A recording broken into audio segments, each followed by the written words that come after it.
Welcome back friends. ಮತ್ತೆ ನಮ್ಮೆಲ್ಲರಿಗೂ ಆತ್ಮೀಯವಾದ ಸ್ವಾಗತ. ಈ ಒಂದು ವಿಶೇಷ ಕಾರ್ಯಕ್ರಮಕ್ಕೆ ಚಂದನ್ ಶರ್ಮಾ ಹಾಗೂ ಸೆಬಾಸ್ಟಿಯನ್ ಡೇವಿಡ್ ಅವರು ನಮ್ಮೊಂದಿಗಿದ್ದಾರೆ. ಧ್ವನಿ ಚಿತ್ರ 17ನೇ ತಾರೀಕು ರಿಲೀಸ್ ಆಗ್ತಾ ಇದೆ, ಮಿಸ್ ಮಾಡದೆ ನೋಡಿ ಅಂತ ಹೇಳ್ತಾ, ಇವಾಗ ಈ ಒಂದು ಚಿತ್ರದಲ್ಲಿ ಯಾವ ಲೊಕೇಶನ್ಸ್ ಅಲ್ಲಿ ಶೂಟ್ ಮಾಡಿದೀವಿ ಅನ್ನೋದ್ರ ಬಗ್ಗೆ ಮಾತಾಡೋಣ, ಹೇಳಿ ಸರ್.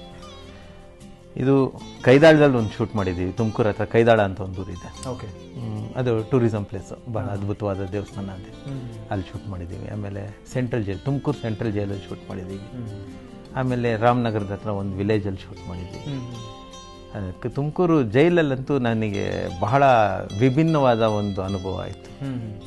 ಯಾರು ಆ ರೀತಿಯೆಲ್ಲ ಚಿತ್ರಣ ಮಾಡೋಕ್ಕೆ ಅವಕಾಶ ಸಿಕ್ಕಿಲ್ವೋ, ಇಲ್ಲ ಆ ಥರ ಸ್ಕ್ರಿಪ್ಟ್ ಸಿಕ್ಕಿಲ್ವೋ ಗೊತ್ತಿಲ್ಲ ನನಗೆ. ಇದು ಬಹಳ ವಿಭಿನ್ನ. ಜೈಲು ಅಂತಂದಾಗ ಅದ್ರ ನೋಟನೇ ಬೇರೆ ಇರ್ತದೆ.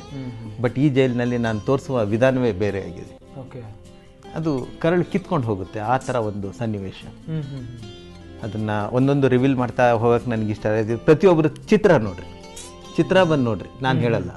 ಸುಮನೆಗೆ ಬಂದು ಶೀಲದ ಬಗ್ಗೆ ಯೋಚನೆ ಮಾಡಿದ್ರೆ ಮಜಾ ಸಿಗಕ್ಕಿಲ್ಲ.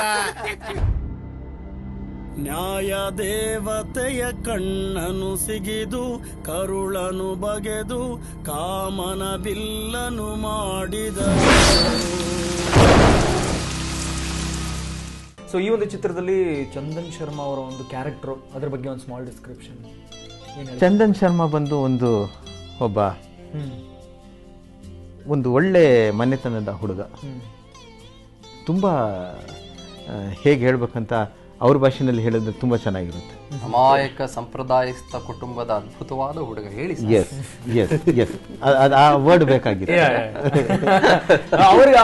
ಯಾಕೆ ಅಂತಂದ್ರೆ ಇರ್ತಕ್ಕಂಥ ವರ್ಡ್ಸ್ ನಮ್ಗೆ ಸಿಗಲ್ಲ ಅಷ್ಟೇ ಆ ಥರ. ಹಾಗಾಗಿ ಅಲ್ಲಿಂದ ಬಂದಾಗ ತಿಳಿದೆ ಏನೋ ಒಂದು ತಪ್ಪು ನಡೆದಾಗ ಅಲ್ಲಿಂದ ರಿವ್ಯೂ ಆಗುತ್ತೆ ಧ್ವನಿ. ಮತ್ತೆ ಹೇಳ್ತೇನೆ, ನಾನು ಏನೊಂದು ಹೇಳೋಕ್ಕೆ ನನಗೆ ಇದಾಗ್ತಾ ಇಲ್ಲ. ದಯವಿಟ್ಟು ಎಲ್ಲ ಚಿತ್ರ ನೋಡಿ. ಹೌದೌದು, ಖಂಡಿತವಾಗ್ಲು. ಆ್ಯಂಡ್ ಸ್ಟಾರ್ ಕಾಸ್ಟ್ ಬಗ್ಗೆ ಮಾತಾಡೋಣ. ವಿನಯ ಪ್ರಸಾದ್ ಅವರಿದ್ದಾರೆ ಆ್ಯಂಡ್ ರಮೇಶ್ ಭಟ್ ಅವರಿದ್ದಾರೆ. ಸೊ ಹೇಗಿತ್ತು ಅವ್ರ ಜೊತೆ ವರ್ಕ್ ಮಾಡಿದಂಥ ಎಕ್ಸ್ಪೀರಿಯನ್ಸ್?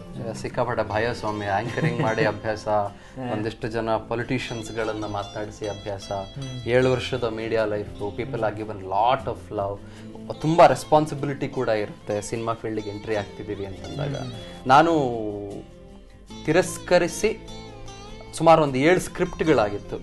ಯಾಕಂದ್ರೆ ನಾನು TN ಸೀತಾರಾಮ್ ಅವರ ಮಹಾಪರ್ವ ಅನ್ನೋ ಸೀರಿಯಲಲ್ಲಿ I played the lead character, Vidyadhara Siddhartha ಅನ್ನೋ ಒಂದು ಸ್ವಾಮೀಜಿ ಕ್ಯಾರೆಕ್ಟರ್.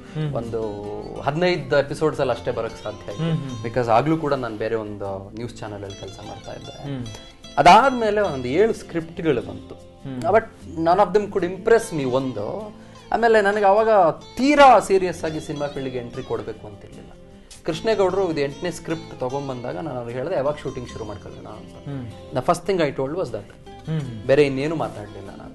ಆಮೇಲೆ ಸ್ಟಾರ್ ಕ್ಯಾಸ್ಟ್ ಏನು ಅಂತಂದಾಗ ಅವರೆಲ್ಲ ದಿಗ್ಗಜರ ಹೆಸರುಗಳನ್ನು ಹೇಳ್ಬಿಟ್ರು. ಹೇಳಿದ ತಕ್ಷಣನೇ ಒಂಚೂರು ನಾಟಕ ಶುರು ಆಗ್ಬಿಡ್ತು ನನಗೆ. ಇವ್ರ ಎದುರುಗಡೆ ಹಿಂಗೆಲ್ಲ ಆಕ್ಟ್ ಮಾಡೋದು. ರಮೇಶ್ ಭಟ್ರು, Vinaya Prasad, I mean class apart actors ಅವರೆಲ್ಲ, class apart. Actually they have done amazing job in Dhwani. ಏನೋ ಅವ್ರನ್ನ ನೋಡಿ ಒಂಚೂರು ಇನ್ಸ್ಪೈರ್ ಆಗಿ ನಾವು ಏನೋ ಒಂದು ಸಣ್ಣ ಪುಟ್ಟಿದ್ದು ಏನೋ ಹಿಂಗೆ ಮಾಡಿದ್ದೀವಿ. I don't know how far ನಿರ್ದೇಶಕರು ಹೇಳ್ಬೇಕು. ಖಂಡಿತವಾಗ್ಲೂ ಟ್ರೇಲರ್ ಅಲ್ಲೇ ನಮ್ಗೆ ಗೊತ್ತಾಗುತ್ತೆ ಎಷ್ಟು ಅದ್ಭುತವಾಗಿ ಸಿನಿಮಾ ಮೂಡ್ ಬಂದಿದೆ ಅಂತ. ಈಗ ನೆಕ್ಸ್ಟ್ ಲಿಂಕಲ್ಲಿ ಮತ್ತೊಬ್ಬರು ಟೀಮ್ ಮೆಂಬರ್ ನಮ್ಮೊಂದಿಗೆ ಇರ್ತಾರೆ. ಸೊ ಕೊನೆಯದಾಗಿ ನೀವು ವೀಕ್ಷಕರಿಗೆ ಏನು ಹೇಳಕ್ಕೆ ಇಷ್ಟಪಡ್ತೀರಾ? ನನಗೆ ಒಳ್ಳೆ ನಿರ್ಮಾಪಕ ಸಿಕ್ಕಿದ್ದಾರೆ. ಹಣಕಾಸಿಗೆ ಎಲ್ಲೂ ನಮಗೆ ತೊಂದರೆ ಮಾಡಿಲ್ಲ. ಜೊತೆ ನನ್ನದೇ ಆದ ಸ್ಟುಡಿಯೋ ಇದೆ. ಹಾಗಾಗಿ ನಾನು ಬಹಳ ಚೆನ್ನಾಗಿ ಬಹಳ ಸಮಯ ತಗೊಂಡು ಕೆಲಸ ಮಾಡೋಕ್ಕೆ ನನಗೆ ಅವಕಾಶ ಸಿಕ್ತು. ಎಲ್ಲಕ್ಕಿಂತ ಅದ್ಭುತವಾದ ನಟರು ಸಿಕ್ಕಿದ್ದಾರೆ. ಪ್ರತಿಯೊಂದು ಸಣ್ಣ ಕ್ಯಾರೆಕ್ಟ್ರು ಕೂಡ ಅಮೇಝಿಂಗ್ ಆಗಿ ಮಾಡಿದ್ದಾರೆ. ಇಷ್ಟೇ ಹೇಳೋಕ್ಕಾಗುತ್ತೆ. ದಯವಿಟ್ಟು ಧ್ವನಿನ ನೋಡಿ, ಖಂಡಿತವಾಗ್ಲೂ ನೀವು ಇಷ್ಟಪಡ್ತೀರ. ಖಂಡಿತವಾಗ್ಲೂ ನೋಡಿದ್ರಲ್ಲ ಫ್ರೆಂಡ್ಸ್, ನಮ್ಮ ಸೆಬಾಸ್ಟಿಯನ್ ಡೇವಿಡ್ ಅವರು ಎಷ್ಟು ಕಾನ್ಫಿಡೆನ್ಸ್ ಅಲ್ಲಿ ಈ ಒಂದು ಸಿನಿಮಾ ಬಗ್ಗೆ ಮಾತಾಡ್ತಾ ಇದ್ದಾರೆ ಅಂತಂದ್ರೆ, he is almost getting emotional. So ಆ ಒಂದು ಇಮೋಷನ್ ನಿಮ್ಮೆಲ್ಲರಿಗೂ ಟಚ್ ಆಗಿದೆ ಅಂತ ನಾನು ಭಾವಿಸ್ತೀನಿ. ಖಂಡಿತವಾಗ್ಲೂ ಸಿನಿಮಾನ ಮಿಸ್ ಮಾಡದೆ ನೋಡಿ. ಇನ್ನೂ ಸಾಕಷ್ಟು ಮಾತಾಡೋಣ. ಅದಕ್ಕಿಂತ ಮುಂಚೆ ಒಂದು ಸ್ಮಾಲ್ ಬ್ರೇಕ್.